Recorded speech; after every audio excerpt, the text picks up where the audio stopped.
Hello everyone, আমাকে কি শোনা যাচ্ছে? একটু দেখবা, তোমরা একটু লাইভটাতে আবার জয়েন করো।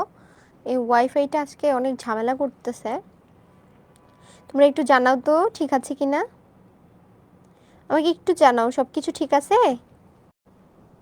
আদাব নবনীতা, একটু জানাও তো ঠিক আছে কিনা নবনীতা, এভরিথিং ওকে? অনেক সময় একটু ঝামেলা করে, আসলে এখানে তো আমাদের কোনো হাত থাকে না, এটা এখানে কিছুই এরর থাকে বা ওয়াইফাই একটু ঝামেলা করে অনেক সময়।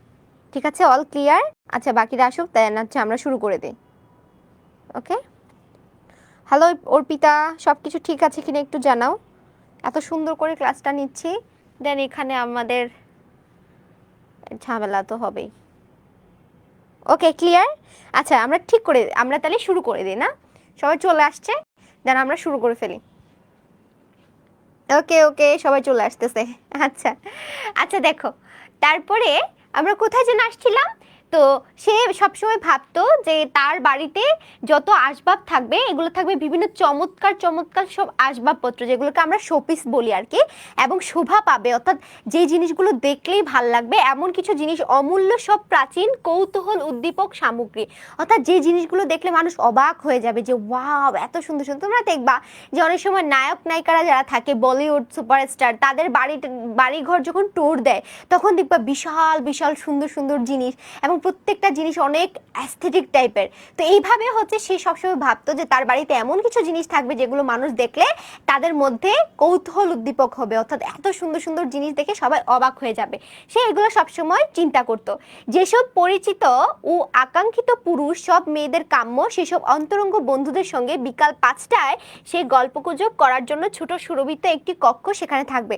তো সে সব সময় এমন করে যে তার এমন কিছু হ্যান্ডসাম ড্যাশিং টাইপের কিছু ফ্রেন্ড থাকবে যাদের জন্য মেয়েরা একদম পাগল থাকবে, কিন্তু ওরা হবে তার ফ্রেন্ড, ছেলে ফ্রেন্ড। দেখো, ছেলে ফ্রেন্ড।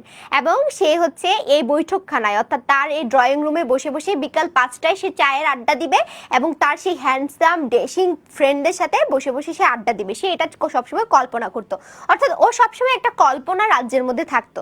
তো তারপর আমরা কি দেখি, 3 দিন ধরে ব্যবহৃত একখানা টেবিল ক্লথ ঢাকা গোল একটি টেবিলে তার স্বামীর বিপরীত দিকে সে যখন সান্ধ্যভোজে বসে এবং খুশির আমেজে তার স্বামী বড় শুরু আয় পাত্রটির ঢাকনা তুলতে তুলতে বলে, ও কি ভালো মানুষ, এর চেয়ে ভালো কিছু আমি চাই না।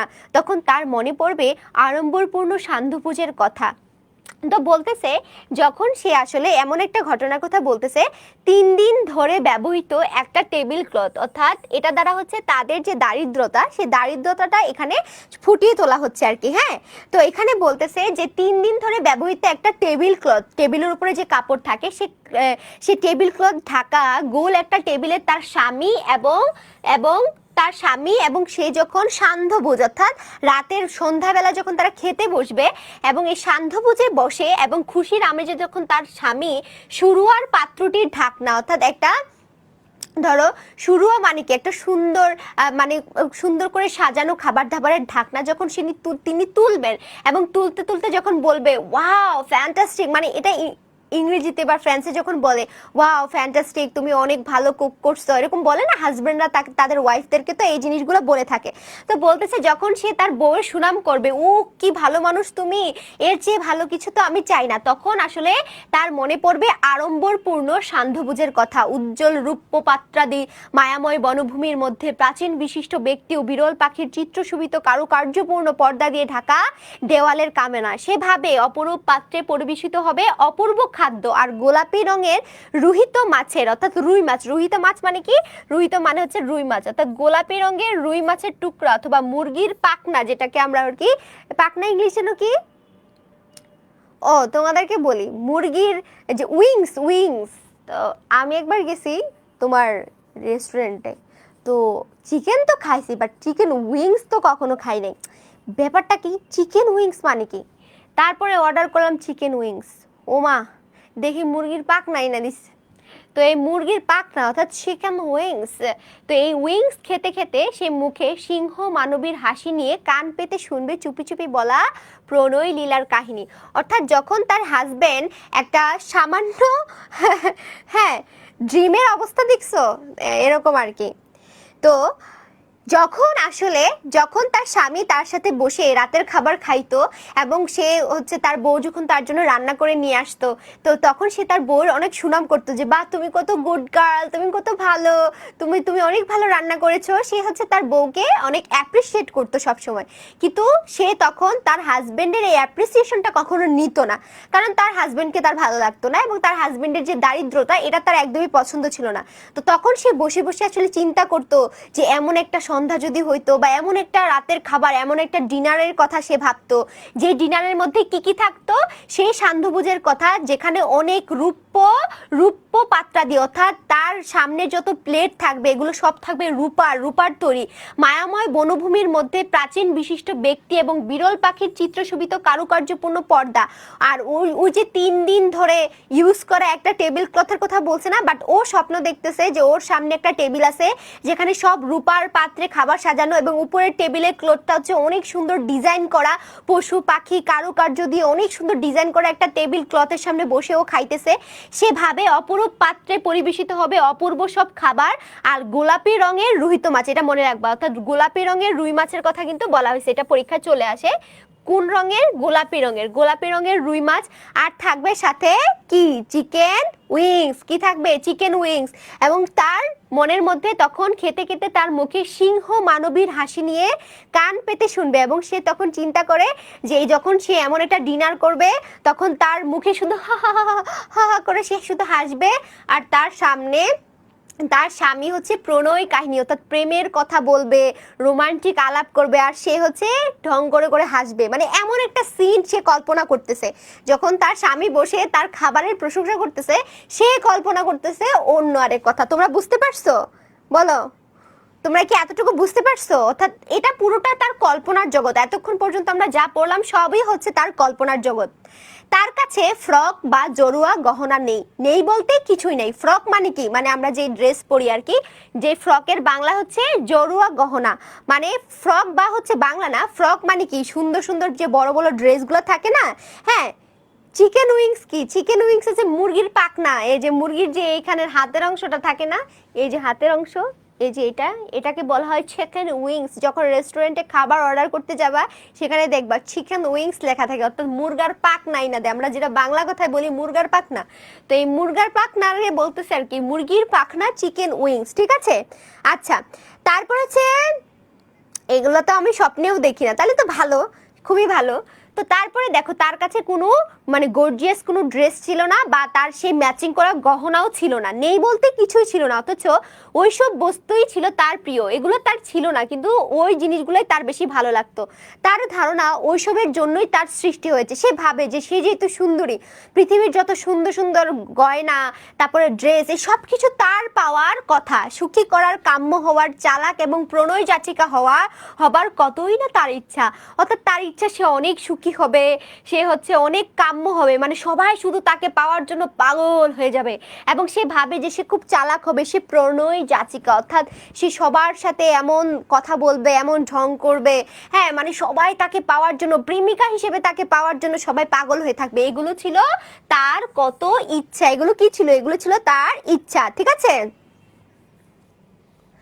ওকে, তারপরে দেখো তার কনভেন্টের সহপাঠিনী এক ধনী বান্ধবী ছিল। অর্থাৎ সে যখন, ওই যে বললাম না খ্রিস্টান মিশনারিদের দ্বারা পরিচালিত স্কুল, সেই স্কুলে যখন সে পড়তো, অর্থাৎ কনভেন্টে যখন পড়তো, তখন তার একটা ধনী বান্ধবী ছিল। কি ছিল? অনেক বড়লোক একটা তার, হ্যাঁ, কলেজ থেকে এসে আপনার, ওয়াও, আচ্ছা ঠিক আছে, দেখো তাহলে ক্লাসে মনোযোগ দাও। তো ওই কনভেন্টের একটা বান্ধবী ছিল তার, সেই স্কুলে থাকাকালে সে অনেক বড় লোক ছিল। তার সঙ্গে দেখা করতে তার ভালো লাগতো না, অর্থাৎ সে খুব জেলাস ছিল তার ওই বান্ধবীকে নিয়ে। তার বান্ধবী অনেক বড় লোক, তো তার সৌন্দর্য, ওই বান্ধবীর সৌন্দর্য, তার অহংকার, মানে তার গয়না, তার ড্রেস, এগুলো দেখে তার খুব জেলাস লাগতো। কারণ দেখা করে ফিরে এসে তার খুব কষ্ট লাগতো, বিরক্তি, দুঃখ, হতাশা এবং নৈরাশ্যে সমস্ত দিন ধরে সে কাঁদতো। এক সন্ধ্যায় হাতে একটি, তো যখন সে তার বান্ধবীকে দেখতো যে সে খুব ভালো আছে, সে খুব লাক্সারিয়াস লাইফ লিড করতেছে, এটা দেখে তার অনেক কষ্ট লাগতো। যার কারণে সে ওই বান্ধবীদের সাথে প্রণয় যাচিকা। প্রণয় যাচিকা মানে হচ্ছে প্রেমিকা, প্রেমিকা হিসেবে পাওয়া আর কি, যেটাকে বলা হচ্ছে, তো সেটাকে হচ্ছে বলা হচ্ছে প্রণয় যাচিকা। তারপরে দেখো বলতেছে, এক সন্ধ্যায় হাতে একটা বড় খাম নিয়ে বেশ উল্লসিত হয়ে আসে তার স্বামী। কে? তার স্বামী। অর্থাৎ একদিন সন্ধ্যাবেলা তার স্বামী হাতের মধ্যে একটা খাম নিয়ে, কিসের? একটা দাওয়াতের খাম। আমরা দাওয়াত দেই না, বিয়ের দাওয়াত, তারপরে হচ্ছে কোনো অনুষ্ঠানের দাওয়াত, তো এই কার্ড নিয়ে অর্থাৎ একটা চিঠি নিয়ে, একটা খাম নিয়ে সে অনেক খুশি হয়ে সে কোথায় আসে? তার স্ত্রীর কাছে আসে। সে বলল, এই যে তোমার জন্য একটা জিনিস এনেছি। অর্থাৎ তার স্বামী কিন্তু তাকে অনেক ভালোবাসতো এবং তার স্বামী সবসময় চেষ্টা করতো যে তার স্ত্রীকে ভালো রাখার। আর স্বামীরা এটাই করে, দেখবা তোমরা তোমরা মেয়েরাই দেখে থাকবা যে একটা হাজবেন্ড তার ওয়াইফের সকল ডিমান্ড পূরণ করার জন্য সে কি না করে থাকে, সে কিন্তু সর্বভাবে চেষ্টা করে যে তার প্রিয় মানুষটা, তার বউ বা তার স্ত্রী, তার সন্তানের মা সবসময় যেন হাসি খুশি থাকে, এবং সে সবসময় পরিশ্রম করে যায় এই তার পার্টনারটাকে সুখী করার জন্য। কিন্তু আমরা মেয়েরা এতটা পরিমাণে অকৃতজ্ঞ, ওই মানুষটার প্রতি কখনো আমরা সন্তুষ্ট থাকি না, বরং সারাটা জীবন ব্লেম দিতে থাকি, তুমি আমাকে এটা দাও নাই, সেটা দাও নাই, তোমার সংসারে এসে আমার জীবন শেষ হয়ে গেল, হ্যাঁ আমি কিছু করতে পারলাম না, আমার জীবনে আমি কোনো এনজয় করতে পারলাম না, তোমাকে বিয়ে করে আমার লাইফ শেষ হয়ে গেল। বরং তোমাকে দুই বেলা সুন্দরভাবে খাবার তোমার মুখে জোটানোর জন্য যে সেই মানুষটা এত কষ্ট করে, সেটা কিন্তু অধিকাংশ মেয়েরাই ফিল করতে চায় না। অধিকাংশ মেয়েরাই সবসময় চায় যে তাদের জন্য মানে সে হবে কোটিপতি, মানে সে একাধারে হবে প্রেমিক, একাধারে তার কোটি টাকা থাকতে হবে, বাড়ি থাকতে হবে, গাড়ি থাকতে হবে, আবার সাথে আবার হ্যান্ডসাম থাকতে হবে, মানে এরকম কিন্তু এখন হয়ে যাচ্ছে ব্যাপারগুলা। তো এখানে দেখো তার হাজবেন্ড কিন্তু তাকে যথেষ্ট পরিমাণে ভালোবাসতো, তার জন্য একটা খাম নিয়ে আসছে এবং সে খুব খুশি মনে এসে বলতেছে যে দেখো তোমার জন্য আমি কি নিয়ে আসছি। তারপরে দেখো সে বলল, এই যে দেখো তোমার জন্য কি নিয়ে আসছি। মেয়েটি তাড়াতাড়ি খামটা ছিঁড়ে তার ভিতর থেকে একখানা ছাপানো কার্ড বের করলো, তাতে নিচের কথাগুলো মুদ্রিত ছিল। মুদ্রিত ছিল মানে কি? লেখা ছিল। অর্থাৎ এটার ভিতরে, খামের ভিতরে একটা কার্ড ছিল, যে কার্ডটার মধ্যে এই লেখাটা লেখা ছিল। কি লেখা ছিল সেটা আমরা একটু দেখি। জনশিক্ষা মন্ত্রী ও মাদাম জর্জ র্যাম্পন্নুর আগামী 18 জানুয়ারি সন্ধ্যায় তাহাদের নিজ বাসগৃহে মসি ও মাদাম লুইসেলের উপস্থিতি কামনা করেন। তার স্বামী যেমন আশা করেছিল তেমনি ভাবে খুশি হওয়ার পরিবর্তে মেয়েটা খুশি হয় না। তো দেখো এই লেখাটা লেখা ছিল যে জনশিক্ষা মন্ত্রী, যেই মন্ত্রীর অফিসে হচ্ছে কি ওই মেয়েটার হাজবেন্ড চাকরি করতো, তাই না? যে যে যে মেয়েটার হাজবেন্ড, ওই মেয়েটার হাজবেন্ড হচ্ছে যেই মন্ত্রণালয়ে চাকরি করতো, অর্থাৎ যে শিক্ষা অফিসে সে চাকরি করতো, সেই শিক্ষামন্ত্রী হচ্ছে এবং তার স্ত্রী মাদাম জর্জ র্যাম্পন্নু, সে জনশিক্ষা মন্ত্রী এবং তার স্ত্রীর নামটা একটু মনে রাখবা, মাদাম জর্জ র্যাম্পন্নু। তারা দুজন হচ্ছে তাদের বাড়িতে 18 জানুয়ারি সন্ধ্যায় একটা কি দাওয়াতের আয়োজন করা হয়েছে এবং সেখানে মসিয়ে এবং মাদাম, অর্থাৎ শ্রদ্ধেয়, আমরা বলি না যে আপনারা জনাব এবং জনাবা, অর্থাৎ আপনারা দুজন, আপনারা স্বামী এবং স্ত্রী, আপনারা দুজনেই সাদরে আমন্ত্রিত। তো বলতেছে যে আপনারা মসিয়ে লুইসেল এবং মাদাম লুইসেল, আপনাদের দুজনের উপস্থিতি আমাদের কাছে কাম্য, অর্থাৎ একটা দাওয়াতের চিঠি তাকে দেওয়া হয়েছে। তো তার স্বামী অর্থাৎ মাদাম লুইসেলের স্বামী ভাবছিল যে সে হয়তো এই কার্ডটা পেয়ে অনেক খুশি হবে, হয়তো তার খুশি হয়ে তার হাজবেন্ডকে জড়ায় ধরবে বা বলবে যে বাহ তুমি এত সুন্দর একটা জিনিস নিয়ে আসছো বা একটা দাওয়াতের চিঠি পাইছো। তো দেখো তার স্বামী যেমনটা আশা করেছিল তেমন ভাবে খুশি হওয়ার পরিবর্তে মেয়েটা বিদ্বেষের ভাব নিয়ে, অর্থাৎ মনটা একদম বাংলা পাঁচের মতো চেহারাটা করে ফেলছে, একদম মুখটা কালো করে সে আমন্ত্রণ লিপিখানা টেবিলের উপর নিক্ষেপ করে বিড়বিড় করে বলে। তখন সে মেয়েটা খুশি হয় না, সে একদম রাগ করে মুখটা একদম কালো করে সে কি করে এই দাওয়াতের চিঠিটা টেবিলের উপর ছুঁড়ে ফেলে দেয় এবং ফেলে দিয়ে সে বলতে থাকে, ওখানে নিয়ে তুমি আমায় কি করতে বলো? বলছে তুমি যে চিঠিটা আনছো, এই চিঠিটা দিয়ে আমি এখন কি করব? মানে এটা সে তার হাজবেন্ডকে জিজ্ঞেস করে যে আমি এই চিঠি দিয়ে এখন কি করব। কিন্তু লক্ষ্মীটি, আমি ভেবেছিলাম এতে তুমি খুশি হবে, তুমি বাইরে কখনো যাও না, তাই এই এক সুযোগ, চমৎকার এক সুযোগ। তখন তার দেখো এই কথাটা কে বলছিল, এটা কিন্তু মাদাম লুইসেল বলছিল। হ্যাঁ, মাদাম লুইসেল বলতেছে তুমি কি বলো, এই চিঠি নিয়ে আমি কি করব। এটা হচ্ছে মাদাম লুইসেলের কথা, ঠিক আছে, লুইসেলের কথা। আর এই কথাটা বলছিল কিন্তু মসিয়ে লুইসেল, ঠিক আছে, মসিয়ে লুইসেল।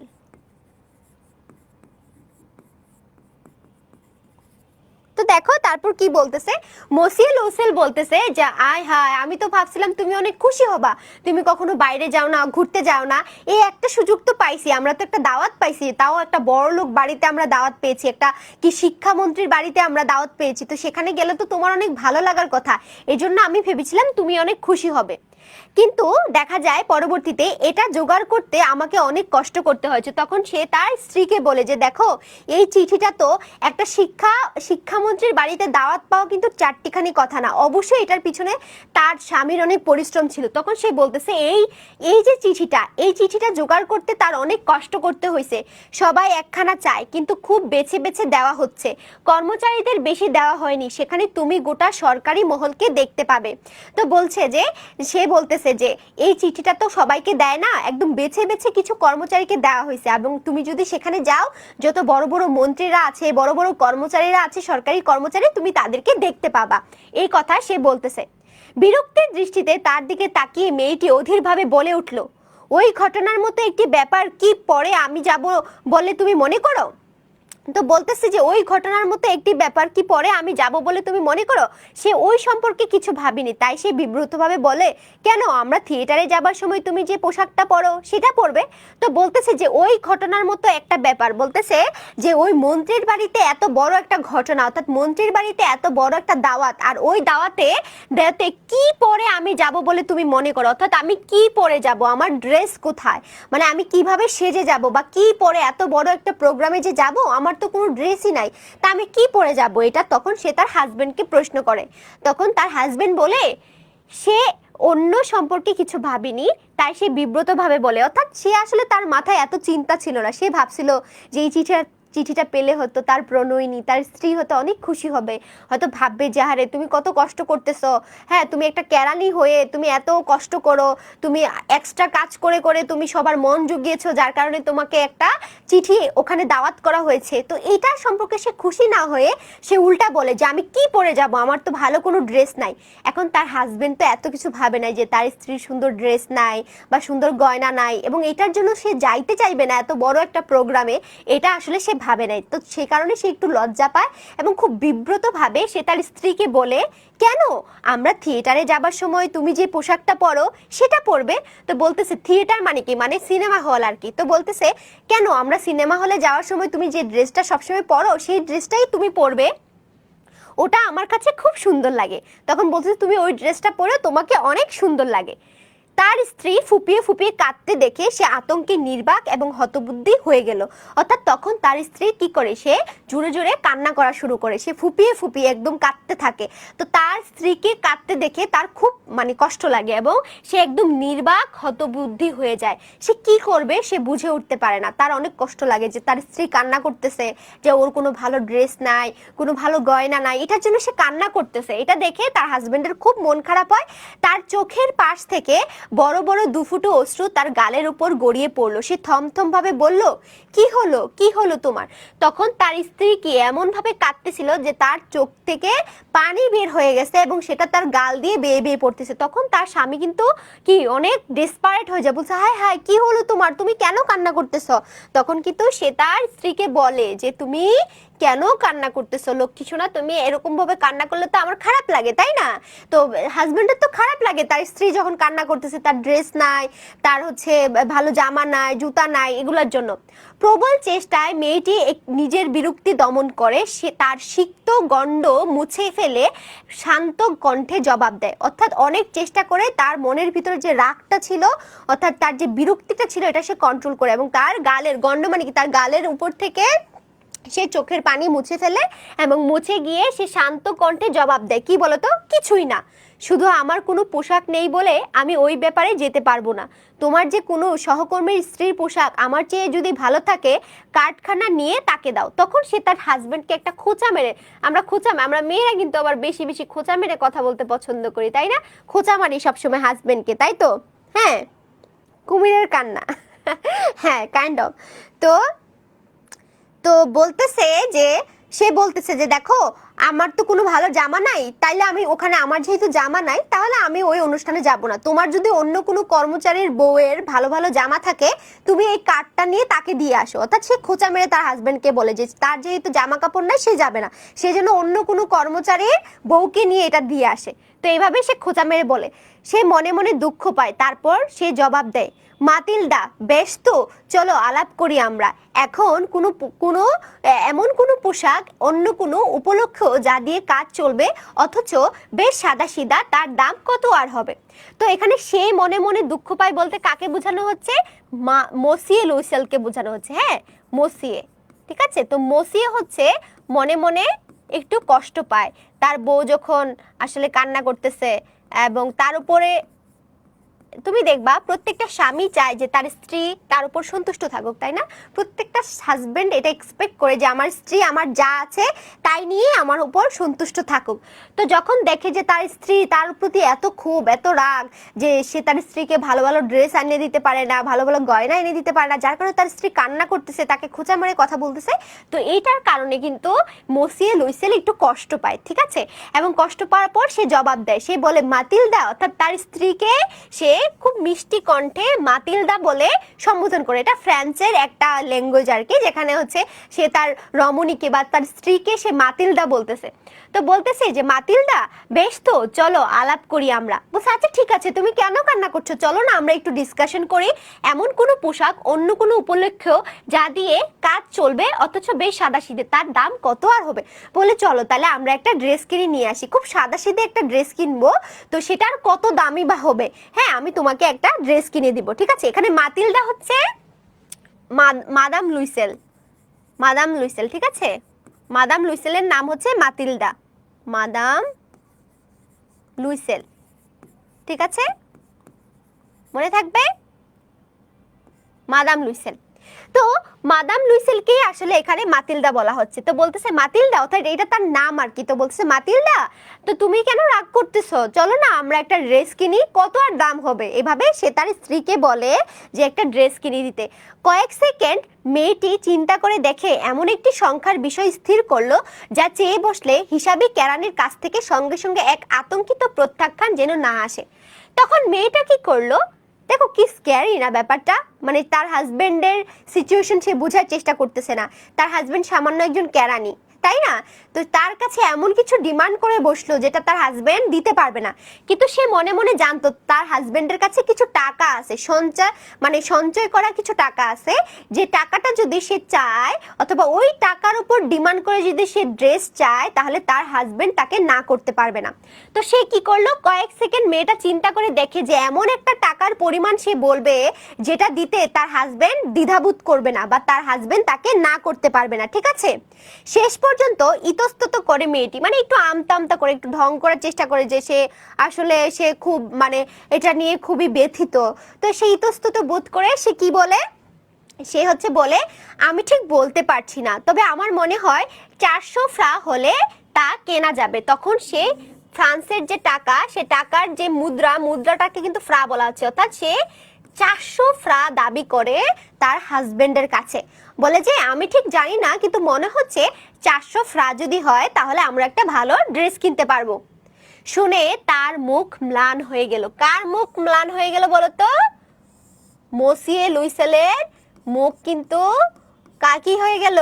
মসিয়ে লুইসেলের মুখ কিন্তু ম্লান হয়ে গেল, অর্থাৎ ওর মুখটা কালো হয়ে গেল, অনেক কষ্ট পাইলো। কষ্ট পাওয়ার পর, কারণ তার যেসব বন্ধু গত রবিবারে নানতিয়ারের সমভূমিতে ভরত পাখি শিকারে গিয়েছিল, আগামী গ্রীষ্মে তাদের সঙ্গে যোগ দেওয়ার ইচ্ছায় একটি বন্দুক কিনবার জন্য ঠিক ততটা অর্থই সে সঞ্চয় করেছিল, ঠিক আছে। তো তার একটু কষ্ট লাগে এই কারণে যে তার বন্ধুরা, তার যে সহপাঠীরা, তার বন্ধুরা হচ্ছে এই বছর কোথায় গিয়েছিল, এই বছরের গত রবিবারে, মনে রাখবা, গত রবিবারে নানতিয়ারের সমভূমিতে, এটা মনে রাখবা, কোথায় গিয়েছিল, নানতিয়ারের সমভূমিতে ভরত পাখি শিকার করার জন্য তারা গিয়েছিল। তো পাখি শিকার করতে হলে তো তার একটা বন্দুকের দরকার, আর এই বন্দুকটা কেনার জন্য সে এই 400 ফ্রা জমিয়েছিল, যে পরবর্তী বছর জন্য সে তার বন্ধুদের সাথে পাখি শিকার করতে যাইতে পারে। তো এটার জন্য আসলে আগামী গ্রীষ্মে যেন তাদের সাথে সে যেতে পারে, সেজন্য বন্দুক কেনার জন্য ঠিক ওই 400 ফ্রাই কিন্তু সে জোগাড় করে রাখছিল, কিন্তু তারপরেও দেখো সে তার মনে কোনো কষ্ট রাখে নাই, তার সত্ত্বেও সে জবাব দিল, বেশ তো আমি তোমায় 400 ফ্রা দেব, বেশ সুন্দর একটা পোশাক কিনে নিও। হায় রে ছেলে মানুষ, দেখছো এটা হচ্ছে আসলে বেটা মানুষ। তো ও বলতেছে আচ্ছা ঠিক আছে, কোনো সমস্যা নাই, তুমি কোনো কান্নাকাটি করো না, আমি এই 400 ফ্রা, আমার কাছে যে 400 ফ্রা আছে সে তার নিজের ইচ্ছা, নিজের হচ্ছে আকাঙ্ক্ষা, নিজের সব কিছু, নিজের মানে কি নিজের স্বপ্নগুলোকে সে বিসর্জন দিয়ে তার স্ত্রীকে খুশি করার জন্য সে বলে যে আচ্ছা ঠিক আছে, তুমি যেহেতু 400 ফ্রা চাচ্ছ, এই 400 ফ্রা দিয়ে আমি তোমাকে কি দিব, আমি তোমাকে একটা সুন্দর ড্রেস কিনে দিব। সে তার স্ত্রীর মন, হ্যাঁ সে বাংলাদেশি কত টাকা হয় এটা আসলে আমার এটা ধারণা নাই, ঠিক আছে। তো তারপরে সে কি করে, সে নিঃস্বার্থভাবে তার যেই টাকাটা এটা তার স্ত্রীকে দিয়ে মানে ড্রেস কেনার কথা বলে। বলনাচের দিন যতই এগিয়ে আসতে থাকে ততই মাদাম লুইসেলকে বিচলিত এবং উদ্বিগ্ন হতে মনে হয়। তো বলনাচের দিন মানে কি, ওই যে ওই নাচটা, অর্থাৎ যেই দিনের জন্য তাদেরকে দাওয়াত করা হয়েছিল। তো বলনাচের দিনের ডেটটা কত তোমাদের মনে আছে বলো তো? এই যে বলনাচের দিনের কথা বলা হয়েছে, তো এই দিনের যে তারিখটা ওই কার্ডে লেখা ছিল, এই তারিখটা কি তোমাদের মনে আছে? দেখি কার কার মনে আছে, দেখি বলো তো কার কার মনে আছে ওই বলনাচের ডেটটার কথা, কার কার মনে আছে? এটা কিন্তু পরীক্ষা চলে আসবে যে বলনাচের তারিখটা কত ছিল, অর্থাৎ কত তারিখে বলনাচ হওয়ার কথা ছিল বলো তো, বলো। এই যে দেখো 18ই জানুয়ারি, 18ই জানুয়ারি, ঠিক আছে। এই বলনাচের যে তারিখটা দেওয়া ছিল, এই তারিখটা ছিল 18ই জানুয়ারি, এটা মনে রাখবা, ঠিক আছে। তো এই বলনাচের দিন যতই আগাতে থাকে ততই কি সে অনেক এক্সাইটেড হতে থাকে যে তার ড্রেস রেডি হয়েছে কিনা, তার গয়না রেডি হয়েছে কিনা, সে কিভাবে সাজবে, সে চুল কিভাবে বাঁধবে, সে কখন কোন গয়নাটা পরবে, তো এগুলো নিয়ে সে খুব উদ্বিগ্ন হতে থাকে, ঠিক আছে। তারপরে দেখো অবশ্য তার পোশাক প্রায় তৈরি হয়ে এসেছে, ওই 400 ফ্রা দিয়ে সে কি করে নিজের জন্য একটা ড্রেস কিনে নেয়, ঠিক আছে। তারপরে একদিন সন্ধ্যাবেলা তার স্বামী তাকে বলে, তোমার হয়েছে কি, গত 2-3 দিন ধরে তোমার কাজকর্ম কেমন যেন অদ্ভুত ঠেকছে। তো ওই পোশাকটা কিন্তু তার রেডি হয়ে গেছে, কিন্তু তারপরও মেয়েটা মন খারাপ করে বসে আছে, কারোর সাথে কোনো কথা বলে না, চুপচাপ করে আছে। তখন তার হাজবেন্ড তাকে বলে যে তোমার কি হয়েছে, তুমি আবার কেন মন খারাপ করে আছো, 2-3 দিন ধরে তোমাকে খুব অদ্ভুত দেখাচ্ছে। তখন শুনে মেয়েটি আবার জবাব দেয়, আমার কোনো মণিমুক্তা, একটা দামি পাথর কিছুই নাই, অর্থাৎ তার কাছে কোনো জুয়েলারি নাই। তো সে তো জামা কিনছে, এখন সেটার সাথে ম্যাচ করে জুয়েলারি পরতে হবে না। তো সে বলতেছে আমার কোনো মণিমুক্তা, কোনো দামি পাথর কিছুই নেই যা দিয়ে আমি নিজেকে সাজাতে পারি, আমায় দেখলে কেমন গরিব গরিব মনে হবে, তাই এই অনুষ্ঠানে আমার না যাওয়াই ভালো। অর্থাৎ সে বারবার তার হাজবেন্ডকে অনুষ্ঠানে না যাওয়ার একটা থ্রেট দিচ্ছিল, অর্থাৎ সে তার হাজবেন্ডকে ব্ল্যাকমেল করতেছিল যে আমার এটা নাই আমি যাব না, আমার সেটা নাই আমি যাব না, সে এরকম একটা ভাব করতেছিল। তো সেই বলে যে আমার তো কোনো ভালো মণিমুক্তা নাই, বা আমার তো কোনো ভালো গয়না নাই, এখন আমি যদি গয়না ছাড়া ওই ড্রেসটা পরে শুধুমাত্র অনুষ্ঠানে যাই তাহলে আমার কত গরিব গরিব লাগবে, তাহলে আমি ওই অনুষ্ঠানে যাব না, ঠিক আছে। ওয়াও, শোয়েব তো খুবই অ্যাক্টিভ। 400 ফ্রা মানে হচ্ছে বাংলাদেশি টাকায় 58,662। মে মার গাই, ওমা বুকের ভিতরে চিনচিন করতেছে, একটা ড্রেস কিনছে 58,662 টাকা। তারপরে দেখো, আল্লাহ হিদায়ত করো মেয়েদেরকে, হিদায়ত করো বিশেষ করে। তারপরে দেখো তখন সে বলে যে তার তো কোনো গয়না নাই, সে কিভাবে যাবে। স্বামী বলল কিছু আসল ফুল দিয়ে তুমি সাজতে পারো। তখন তার স্বামী তাকে একটা বুদ্ধি দিল যে তুমি কিছু মানে তাজা ফুল দিয়ে, বলছে তুমি ওই ড্রেসটা পরে তুমি কিছু তাজা ফুল দিয়ে নিজেকে সাজাইতে পারো। তো বলতেছে যে আসল ফুল মানে কি, আসল ফুল মানে হচ্ছে তাজা ফুল আর কি। তো বলতেছে তুমি কিছু তাজা ফুল দিয়ে নিজেকে সাজাতে পারো এই ঋতুতে, তাতে বেশ সুরুচিপূর্ণ দেখায়। 10 ফ্রা দিলে তুমি 2-3টা অত্যন্ত চমৎকার গোলাপ ফুল পাবে। তাহলে কত ফ্রাতে সে কি পাবে বলতো, কত ফ্রাতে সে গোলাপ পাবে? 10 ফ্রাতে সে 2-3টা গোলাপ পাবে। তো বলতেছে তুমি কাঁচা ফুল দিয়ে সাজো না, কাঁচা ফুল দিয়ে সাজলে তোমাকে অনেক সুন্দর লাগবে, এবং এই 2-3টা গোলাপ যদি তুমি পরো তাহলে তোমাকে কিন্তু বেশ ভালো দেখাবে, ঠিক আছে। তারপরে দেখো মেয়েটি ওই কথায় আশ্বস্ত হলো না, অর্থাৎ এই কথায় সে সন্তুষ্ট হলো না। সে জবাবে বলল, না, ধনী মেয়েদের মাঝখানে পোশাকে পরিচ্ছেদে ওই রকম খেলো দেখানোর মতো আর বেশি কিছু অপমানজনক নয়। বলছে ছি, তুমি কি বলো, আমি এই সকল কাঁচা ফুলের গয়না পরে এই অনুষ্ঠানে যাব? ওই বড় লোকদের মাঝে আমাকে কত খ্যাত খ্যাত লাগবে, ওখানে সবাই তো অনেক দামি দামি গয়না পরে আসবে, আর তার মধ্যে আমি যদি কাঁচা ফুলের গয়না পরে যাই আমাকে কত হাস্য, মানে তাকে সে বলতেছে যে আমাকে একটা জোকারের মতো লাগবে, তাহলে আমি সেখানে যাব না। তো সে বলতেছে কি, তার যেহেতু ওই ফুল পরে সে কি করবে না, সে ওখানে যাবে না। তখন তার স্বামী হঠাৎ করে চেঁচিয়ে উঠলো, অর্থাৎ তার স্বামীর মাথায় একটা বুদ্ধি আসলো। কি করলো? একটা বুদ্ধি আসলো, বলে আচ্ছা কি বোকা দেখো তো আমরা, যাও তোমার বান্ধবী মাদার ফুডস্টিয়ারের কাছে যাও। তাহলে তার বান্ধবীর নাম কি ছিল, এটা পরীক্ষায় চলে আসে যে মাদাম লুইসেলের বা মাতিলদার বান্ধবীর নাম কি ছিল। মাতিলদার বান্ধবীর নাম ছিল মাদার ফোরস্টিয়ার, ঠিক আছে, মাদার ফোরস্টিয়ার। তো বলতেছে হায় রে আমরা কত বোকা, তোমার বান্ধবী যে আছে না মাদার ফোরস্টিয়ার, তুমি তার কাছে যাও না, তার সঙ্গে দেখা করে তাকে বলো তার জড়োয়া গহনা যেন তোমায় ধার দেয়, এটুকু আদায় করার তো তার সঙ্গে তোমার পরিচয় যথেষ্ট। বলছে ও তো তোমার অনেক ভালো বান্ধবী, তুমি যদি চাও একদিনের জন্য ওর কাছ থেকে একটা গয়না আনতে পারো, তো তুমি তার মাদার ফোরস্টিয়ারের কাছে গিয়ে একটা গয়না নিয়ে আসো না, তাইলেই তো হয়েছে, আমরা তো একদিনের জন্য যাব। তখন সে তার স্ত্রীকে এই প্রস্তাবটা করে, সে আনন্দ ধ্বনি করে উঠলো। তারপর সে বলল সত্যি তো, এটা তো আমি ভাবিনি। অর্থাৎ যে বান্ধবীকে সে আসলে দেখতে পাইতো না, যে বান্ধবীকে সে দেখতে পারতো না, এখন তার কাছে গয়না নেওয়ার জন্য সে খুব আগ্রহী হয়ে গেছে। তাই তো, আমি তো এটা ভুলেই গেছি, তাহলে আমি ওর কাছে গিয়ে একটা গয়না নিয়ে আসি। পরদিন সে তার বান্ধবীর বাড়িতে গিয়ে তার দুঃখের কাহিনী তাকে বলল। আহারে, তখন সে তার বান্ধবীর বাড়িতে যায় এবং তার যে আসলে কোনো ড্রেস নাই, গয়না নাই, এই জিনিসগুলো সে তার বান্ধবীকে বলতে থাকে। মাদাম ফোরস্টিয়ার তার কাচের দরজা লাগানো গোপন কক্ষে গিয়ে বড় একটা জড়োয়া গহনার বাক্স বের করে এনে তা খুলে বলল। তো মাদার ফোরস্টিয়ার কি করে, তার একটা কাচের দরজা লাগানো একটা হচ্ছে ঘর, এই ঘর থেকে সে একটা বড় জড়োয়া গহনার, অর্থাৎ বড় বড় স্বর্ণের হচ্ছে, তারপরে গোল্ডের, তারপরে হচ্ছে তোমার কি মানে ডায়মন্ডের বড় বড় নেকলেসের সেটগুলার একটা বাক্স তার সামনে খুলে বলল, ভাই যা ইচ্ছা এখান থেকে নাও। বলছে তোমার যেটা পছন্দ তুমি এখান থেকে নিয়ে নাও। তখন সে কি করলো, সেগুলো খুলে দিল, বলল যে তোমার এখান থেকে যেইটা ভালো লাগে, যেইটা পছন্দ হয় তুমি সেখানে নিয়ে নাও। সে প্রথমে দেখলো কয়েকটা কঙ্কন মানে কি, কঙ্কন মানে হচ্ছে চুড়ি। প্রথমে সে কয়েকটা চুড়ি দেখলো, তারপর একটা মুক্তার মালা, মণিমুক্তা খচিত চমৎকার কারুকার্য ভরা একটা সোনার ভিনিসার ক্রোশ, অর্থাৎ একটা ওই যে ক্রোশ মানে কি, মানে এরকম একটা নেকলেস আর কি, ধরো এরকম একটা নেকলেস যেটা দেখতে কিছুটা এই যে এরকম একটা নেকলেস। তো তারপরে সে কি করতেছে, কতগুলা মুক্তার মালা দেখলো, মণিমুক্তা খচিত চমৎকার কারুকার্যে ভরা একটা সোনার মনে রাখবা, একটা স্বর্ণের, ঠিক আছে, একটা স্বর্ণের একটা চেইন, এই যে এরকম একটা চেইন, একটা নেকলেস সে দেখলো, ক্রোশ নির্মিত, ঠিক আছে। ক্রোশ মানে কি, এই যে প্লাস চিহ্নটা আর কি, এরকম একটা সোনার ভিনিসার একটা ক্রোশ দেখলো। আয়নার সামনে গিয়ে সে জড়োয়া গহনাগুলি পরে পরে দেখে আর ইতস্তত করে, কিন্তু ওগুলো নেওয়ার সিদ্ধান্ত নিতে পারে না, ছেড়ে যেতেও পারে না। তারপর সে জিজ্ঞাসা করে, আর কিছু তোমার নেই? তখন আসলে এত দামি দামি জিনিস দেখে, এত দামি দামি গয়না দেখে তার নিজের মধ্যে একটু খারাপ লাগতেছিল, যে এই গয়নাগুলো সে কিভাবে নিবে, এত দামি দামি জিনিস, এখান থেকে এই জিনিসগুলো কিভাবে চাইবে তার বান্ধবীর কাছে, সে একটু ইতস্তত বোধ করে এবং সে তার বান্ধবীকে জিজ্ঞেস করে কি তোমার কাছে কি আর কিছু আছে, মানে এর থেকে কম দামি বা এর থেকে আর একটু কম, এরকম কিছু কি তোমার কাছে আছে? তখন তার বান্ধবী বলে যে কেন, আছে, তোমার যা পছন্দ তুমি তা বেছে নাও।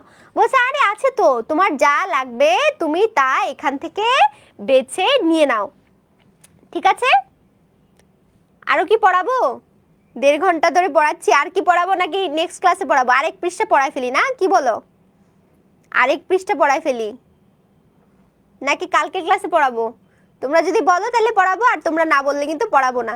মনে হচ্ছে না তারপরে কি হইলো একটু পরে, তারপরে কি হবে না, এরকম মনে হচ্ছে না? তো তখন সে তার বান্ধবীকে জিজ্ঞেস করে তোমার কি আর কোনো কিছু আছে? তখন তার বান্ধবী বলে যে কেন, আছে তো, তোমার যা পছন্দ সেটা নিয়ে নাও। আচ্ছা আজকের মতো কি ছুটি দিয়ে দিব?